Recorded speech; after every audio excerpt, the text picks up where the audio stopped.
হে hi everyone, দেখো আজ দুপুর দুপুর আমার দুটো পার্সেল চলে এসেছে। নাইকা থেকেও এত বড় একটা, আর মিশোর থেকে ইয়া বড় একটা। দেখো সেটাকে আমি উঁচু করে ঘরে নিয়ে আসলাম, তারপর আমি স্নান করে আসলাম। যেহেতু আমি একটা প্যাক ইউজ করেছিলাম, তাই স্নানটা করেই আনবক্সিং করতে বসেছি। চলো এবার এক একটা করে আনবক্সিং করা যাক। চলো ফার্স্টে দেখি নাইকার পার্সেলের মধ্যে কি আছে। আই থিঙ্ক এটা আমার প্রমোশনের, কারণ নাইকা থেকে তো আমার কাছে এত বড় পার্সেল আসার কথা না, যেহেতু আমার কাছে অত টাকা নেই। প্রমোশনের হলেই একমাত্র আমার কাছে আসে। যেটা ভেবেছি সেটাই। দেখো এটা আমার প্রমোশনেরই পার্সেল।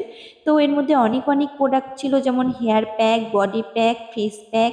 তো সবটাই তোমাদের আলাদাভাবে আমি এক এক করে দেখিয়ে দেবো। এবার চলো তো আর বকবক না করে বড় পার্সেলটা ওপেন করি, দেখি এর মধ্যে কি আছে। দেখো এটা কি ভারী, মানে কি বলবো।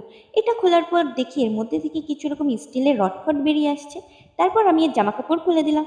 তারপর ভাবলাম ও বাবা, এটা তো একটা র্যাক। এটা হচ্ছে আমার মার, তাই এটা আমি আর সেটিং করবো না, বাবা বাড়ি এসে সেটিং করবে। চলো এবার তোমাদের ওই প্রোডাক্টগুলো দেখিয়ে দিই।